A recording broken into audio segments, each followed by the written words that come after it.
আৰু মই মাইক্ৰফোনটো ৰাজীৱ বৰুৱা ফেন্স ক্লাবৰ হৈ আমি ৰাজীৱ বৰুৱা ডাঙৰীয়া খেল প্ৰদৰ্শন কৰি শ্ৰেষ্ঠত্ব অৰ্জন কৰিবলৈ সক্ষম হৈছে। ইতিমধ্যে বৰবিল ৰৱাট ক্লাবৰ বিভিন্ন খেলৰ জিলা পৰ্যায়ৰ খেলত অংশগ্ৰহণ কৰিছে আৰু কোৱালিফাই দল হাতত বল বতাহখনা 8 নম্বৰ জাৰ্চি আৰু বৰবিলৰ মাজত তীব্ৰ উলিয়াই পুনৰ বতাহখনা বলটো আগবঢ়াই দিছে। বতাহখনা 8 নম্বৰ জাৰ্চি আৰু বৰবিল ৰৱাট ক্লাব আৰু বতাহখনা এফচিৰ মাজত অনুষ্ঠিত হৈছে। খুব সুন্দৰকৈ খেলখন চলি আছে। পুৰা উত্তেজনাপূৰ্ণ চাহৰুদ্ৰকৰ খেল বুলি ক'লে ভুল কৰা নহ'ব। আচলতে দৰ্শকে চাৰি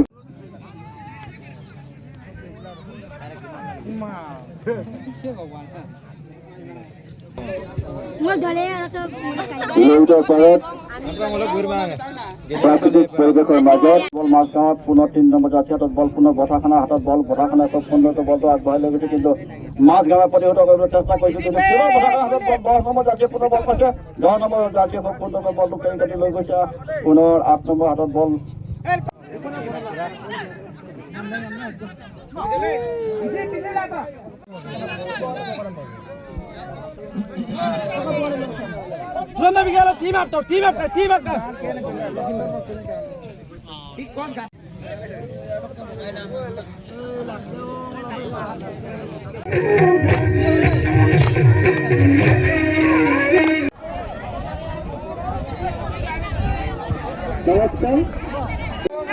আৰু এই বৃহত্তৰ সোৱণশিৰি লুইতপৰীয়া ৰাইজৰ উদ্যোগত আজি তাৰ আগতে আজি আমি লুইত সোৱণশিৰি আৰু ব্ৰহ্মপুত্ৰৰ মাজত এটা বিশেষ স্থান এই বৰবিল দক্ষিণ নাৰায়ণপুৰ পঞ্চায়তৰ 2টা ৱাৰ্ড বৰবিল আৰু চয়মপাতি সোৱণশিৰি আৰু ব্ৰহ্মপুত্ৰৰ মাজত আছে আৰু এইটো আচলতে বিহপুৰীয়া আটাইতকৈ এটা দুৰ্গম অঞ্চল বুলি কোৱা হয় আৰু এই দুৰ্গম অঞ্চলটোত ৰাজীৱ বৰুৱা ফেন ক্লাবৰ উদ্যোগত আৰু ৰৱাট ক্লাব আমাৰ বৰবিলৰ ৰৱাট ক্লাব আৰু চয়ংপাতি আৰু সোৱণশিৰি পৰিয়াৰ ৰাইজৰ সহযোগত আমাৰ সকলোৱে মৰমৰ সকলোৱে হৃদয়ত বাস কৰা হাৰ্থ জুবিন গাৰ্গৰ সোঁৱৰণিত এদিনীয়া 25 ফুটবল টুৰ্ণামেণ্ট আয়োজন কৰা হৈছিল।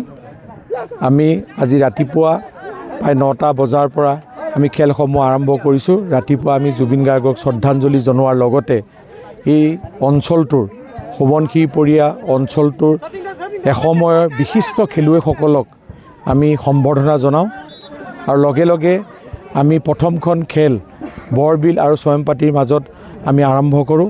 তাৰ পিছৰখন খেল আছিল মাজগাঁও আৰু বঠাখানাৰ মাজত আৰু এতিয়া ফাইনেল খেলখন হৈ আছে বঠাখানা আৰু বৰবিলৰ মাজত।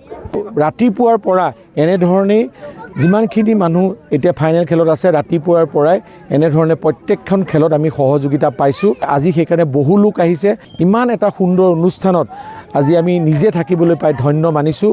মই সকলোকে ধন্যবাদ জনাইছোঁ। জুবিন গাৰ্গৰ যি SIT ৰিপৰ্ট আহিলে যে 3500তকৈ অধিক পৃষ্ঠাৰ যি SIT ৰিপৰ্ট আহিলে এতিয়া তেওঁ ট্ৰায়েল কেছ চলিব আৰু আমি সেইকাৰণে ভগৱানৰ ওচৰত প্ৰাৰ্থনা কৰিছোঁ ন্যায়ালয়ে যাতে জুবিন গাৰ্গৰ যিটো কেছ সেই কেছটো যাতে দোষীক সাব্যস্ত কৰি উপযুক্ত শাস্তি প্ৰদান কৰে তাৰ বাবে আমি ভগৱানৰ ওচৰত প্ৰাৰ্থনা কৰিছোঁ।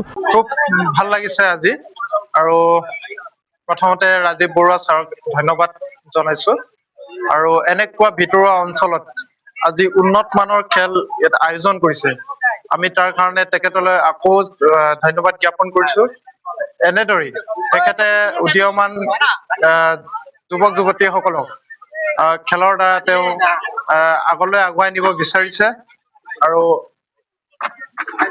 তাৰ প্ৰতি লক্ষ্য ৰাখি আমাৰ খেলুৱৈসকলেও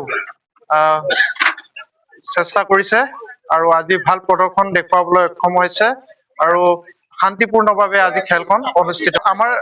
আমাৰ এগেইনষ্টত আছিলে বটাখানা FC আৰু 0-1 গোলত তেওঁলোকে পৰাজিত হৈ আজি আমি বিজয় সাব্যস্ত কৰিছোঁ। দুৰ্গম অঞ্চলৰ যিটো যুৱকসকলে যিটো প্ৰতিভা লুকাই আছে, প্ৰতিভা লুকাই থকা যিটো ল'ৰা ছোৱালীক যিজনে ইয়াত নেতৃত্ব লৈ ভৱিষ্যত উজ্জ্বল কামনাৰ কাৰণে নেতৃত্ব লৈছে এখেতক আমি আন্তৰিক অভিনন্দন জনাইছোঁ।